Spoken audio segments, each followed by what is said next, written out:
आज मैं नए खुलासे के साथ में आप सब लोगों के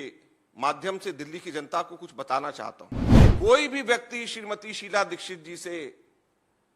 अगर उनके घर पे निवास स्थान में जाकर के अगर मिलता था तो उसको सबसे पहले सादगी का एहसास हुआ। ऐसे समय में जब दिल्ली के अंदर लोग ऑक्सीजन को तरस रहे थे, हॉस्पिटल्स को तरस रहे थे, हॉस्पिटल बेड्स को तरस रहे थे, गरीब आदमी खाने को तरस रहे थे, 171 करोड़ का खर्चा केजरीवाल जी के महल पे हुआ है, 45 करोड़ नहीं। और 121 करोड़ रुपया 126 करोड़ रुपया इसमें और 45 करोड़ रुपया केजरीवाल जी की खुद के महल को बनाने में कुल 171 करोड़ रुपया इसके अंदर खर्च हुआ। दिल्ली के मुख्यमंत्री जो कि अपने आप को आम आदमी कहते हैं और आम आदमी दिखाने के लिए अपने साइज के 2 नाप फालतू के चप्पल, लोफर,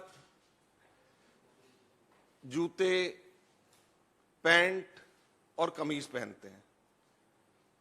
और आम आदमी दिखने के लिए जेब में रेनॉल्ड का पेन 1 रुपया वाला लगा करके घूमते हैं। आम आदमी दिखने के लिए सर्दियों के अंदर लोफर, चप्पल, जुराब के साथ पहनते हैं। दुख की बात यह है कि एक ऐसा व्यक्ति जिसने एफिडेविट दिया कि वो आम आदमी की तरह सारी जिंदगी रहेगा, आम आदमी की तरह दिल्ली का मुख्यमंत्री रहेगा, उसके द्वारा भ्रष्टाचार के, उसकी सरकार के अंदर भ्रष्टाचार के और जिस स्टाइल ऑफ लिविंग को उन्होंने अपनाया है, अपने मकान को बना करके उन्होंने सारे रिकॉर्ड तोड़ दिए। दिल्ली की अगर सिंप्लिसिटी की, सादगी की अगर कोई मिसाल अगर हम कहेंगे तो उसका नाम श्रीमती शीला दीक्षित है। कोई भी व्यक्ति श्रीमती शीला दीक्षित जी से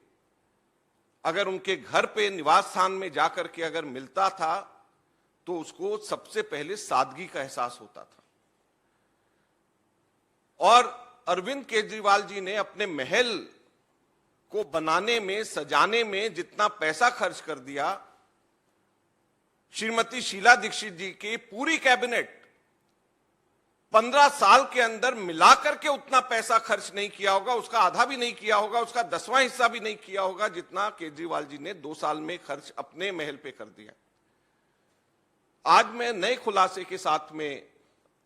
आप सब लोगों के माध्यम से दिल्ली की जनता को कुछ बताना चाहता हूं। ये मात्र 45 करोड़ का खर्चा नहीं है। केजरीवाल जी के महल पे मात्र 45 करोड़ नहीं खर्च हुए, केजरीवाल जी के महल पे 171 करोड़ रुपया खर्च हुआ। 171 करोड़ रुपया पब्लिक का पैसा कोविड के समय में, ऐसे समय में जब दिल्ली के अंदर लोग ऑक्सीजन को तरस रहे थे, हॉस्पिटल्स को तरस रहे थे, हॉस्पिटल बेड्स को तरस रहे थे, गरीब आदमी खाने को तरस रहे थे,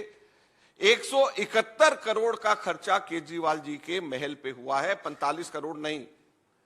और अब आपको बताता हूं ये 171 करोड़ रुपया कैसे। केजरीवाल जी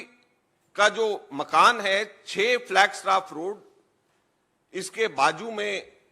4 और मकान पड़ते हैं। 45 राजपुर रोड, 47 राजपुर रोड,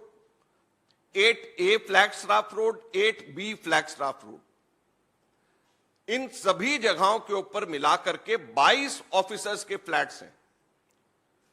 और 22 ऑफिसर्स फ्लैट्स में से 15 खाली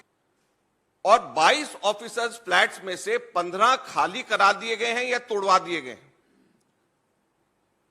और 7 को के बारे में ये इंस्ट्रक्शंस दिए गए हैं कि अब ये दोबारा अलॉट नहीं होंगे, ये बहुत जल्द विकेट होने वाले हैं। और अब जब ये 22 ऑफिसर्स जब फ्लैट्स की जब कमी हो रही है उस कमी को भरपाई करने के लिए केजरीवाल साहब की सरकार ने कॉमनवेल्थ गेम्स विलेज में 21 फ्लैट्स टाइप 5 के 21 फ्लैट्स खरीदे हैं, जिसकी हर एक की कीमत लगभग 6 करोड़ रुपया पड़ रही है। तो जो 21 टाइप 5 फ्लैट्स खरीदे जा रहे हैं, ताकि ये जो 22 ऑफिसर्स के फ्लैट्स जब कम हो जाएंगे तो वो भी तो केजरीवाल जी के महल के अंदर उसकी कीमत भी डालनी पड़ेगी। क्योंकि अगर केजरीवाल जी के मकान को फैलाया जा रहा है, बड़ा करा जा रहा है और ऑफिसर्स के फ्लैट्स गिराए जा रहे हैं, खाली कराए जा रहे हैं और उसकी भरपाई दिल्ली की जनता की जेब से जा रही है, तो इसका जवाब भी तो केजरीवाल जी को देना पड़ेगा। और 121 करोड़ रुपया 126 करोड़ रुपया इसमें और 45 करोड़ रुपया केजरीवाल जी की खुद के महल को बनाने में कुल 171 करोड़ रुपया इसके अंदर खर्च हुआ। और अब मैं आप लोगों को इसके साथ में यह बताना चाहूंगा कि कैसे ये दिल्ली के हेरिटेज के ऊपर, दिल्ली की ग्रीनरी के ऊपर, दिल्ली के मास्टर प्लान के ऊपर, इन सब के ऊपर साथ साथ में बजट के अंदर भी लोगों को बेवकूफ बनाने के लिए प्रिविलेज का मामला बनता है। अगर भाजपा के जो विधायक है उनमें जरा सी भी समझ होती तो ये तो ब्रीच ऑफ प्रिविलेज का सीधे सीधे मामला है कि हाउस से बजट पास करा लिया गया और डिमांड फॉर ग्रांट्स के अंदर कहीं पर भी मेंशन नहीं है कि मुख्यमंत्री का आवास बन रहा है।